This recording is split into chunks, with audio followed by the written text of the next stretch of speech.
I welcome you all in this class. Topics for discussion in this class are opportunity cost, marginal opportunity cost, and slope of PPC. So let us understand the opportunity cost. Opportunity cost का क्या अर्थ होता है उसको समझने के लिए हम एक एग्जाम्पल को पहले समझेंगे. Suppose Mr. A is working as an lecturer in a school and he is getting the salary of rupees 60,000 per month. अब मिस्टर ए जो हैं वो अपनी जो उनकी पोस्ट है, जो उनकी जॉब है, उससे वो सेटिस्फाइड नहीं है and he is preparing for civil services also.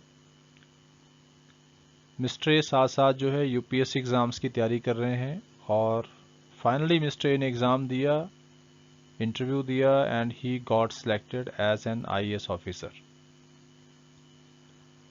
अब आईएएस ऑफिसर की जॉब को ज्वाइन करने के लिए उनको अपनी पहले वाली जो जॉब है उसको छोड़ना पड़ेगा.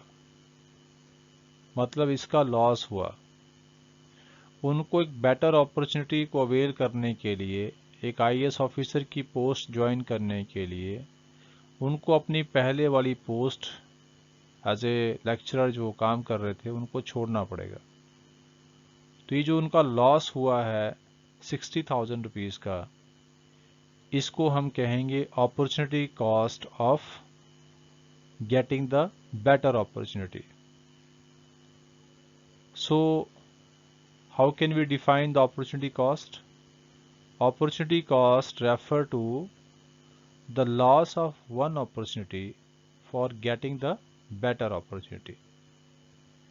कि किसी बेटर अपॉर्चुनिटी को अवेल करने के लिए जो हमें दूसरी अपॉर्चुनिटी को छोड़ना पड़ता है, उस लॉस को हम क्या कहते हैं? अपॉर्चुनिटी कॉस्ट कहते हैं.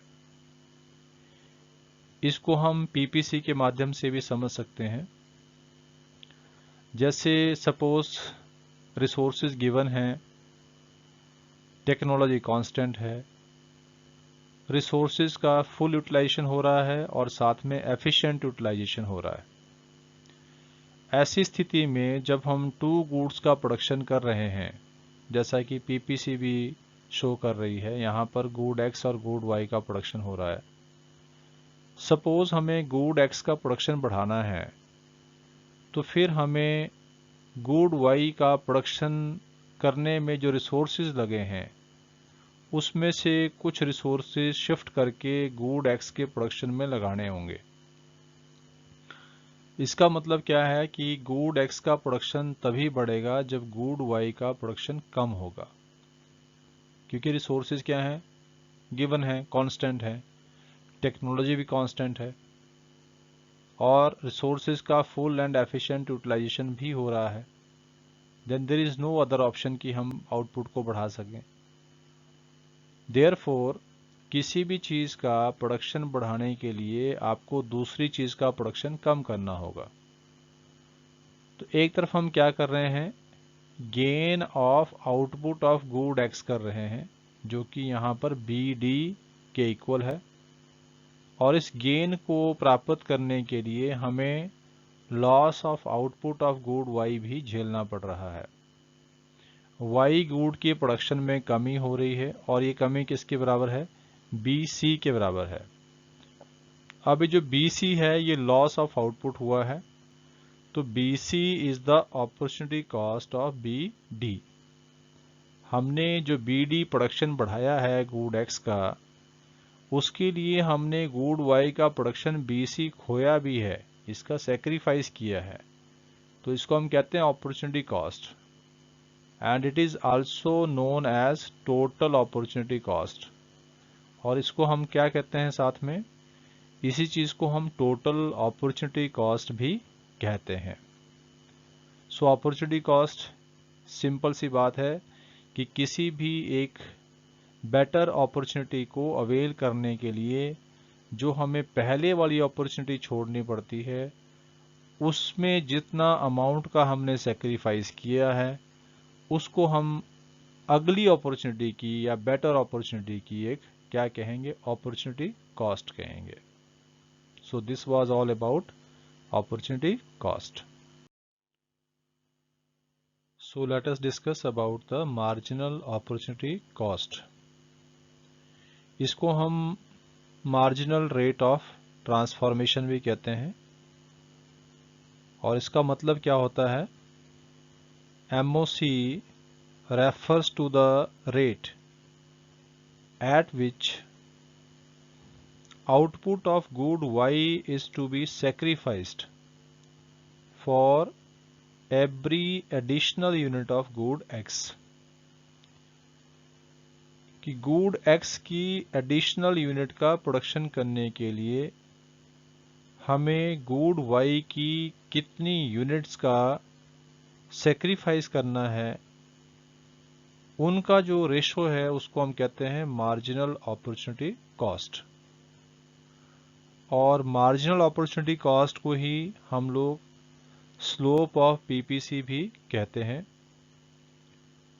सो लेट अस डिस्कस कि हम इसको कैसे कैलकुलेट करते हैं। Marginal opportunity cost is equal to loss of output of good Y divided by gain of output of good X। तो जैसा इस डायग्राम इस PPC के माध्यम से आप देख सकते हैं, यहाँ पर X गुड का जो प्रोडक्शन है वो बड़ा है BD के इक्वल, और Y गुड का जो प्रोडक्शन है वो डिक्रीज हुआ है। So there is gain of output of good X and this is equal to BD, and there is loss of output of good Y is equal to BC। तो इन दोनों का जो रेशो है उसको हम क्या कहते हैं, marginal opportunity cost. Therefore marginal opportunity cost is equal to BC divided by BD। तो इस तरह से हम लोग मार्जिनल अपॉर्चुनिटी कॉस्ट को कैलकुलेट करते हैं, और इसी को हम मार्जिनल रेट ऑफ ट्रांसफॉर्मेशन भी कहते हैं, और इसी को हम स्लोप ऑफ PPC भी कहते हैं। So let us discuss about the characteristics of PPC. PPC की 2 characteristics होती हैं। Number 1 is PPC slopes downward। जो PPC का स्लोप है ये डाउनवर्ड होता है फ्रॉम लेफ्ट टू राइट। तो इसका कारण क्या होता है कि जब रिसोर्सेज गिवन हो और रिसोर्सेज का फुल एंड एफिशिएंट यूटिलाइजेशन हो रहा हो एंड टेक्नोलॉजी कांस्टेंट हो, तो ऐसी स्थिति में जब हम 2 गुड्स का प्रोडक्शन कर रहे हों तो दोनों में से किसी एक चीज़ का जब हमें प्रोडक्शन बढ़ाना हो तो दूसरी चीज़ का प्रोडक्शन कम करना होगा। मतलब दोनों ही चीज़ों के प्रोडक्शन में जो रिलेशन है वो एक तरह से नेगेटिव है। जब आपको गुड X का प्रोडक्शन बढ़ाना है तो आपको कुछ रिसोर्सेज को गुड Y के प्रोडक्शन से निकाल के गुड X के प्रोडक्शन में लगाना होगा।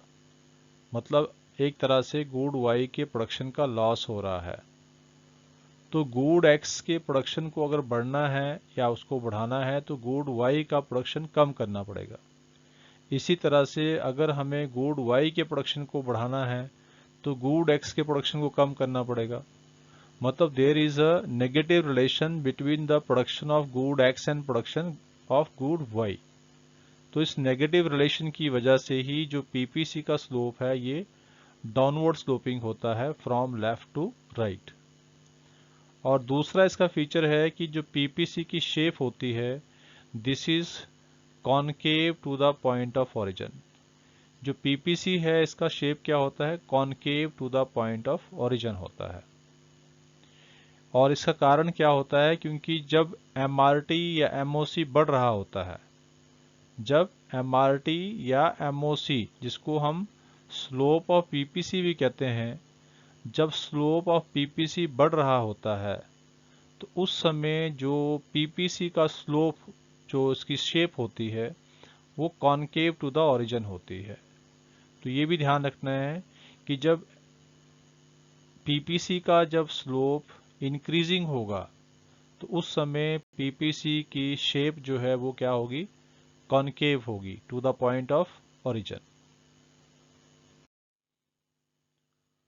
So dear students, if you find this content meaningful and helpful to you, then please share this video to other students also, those who can be benefited from this. Thank you.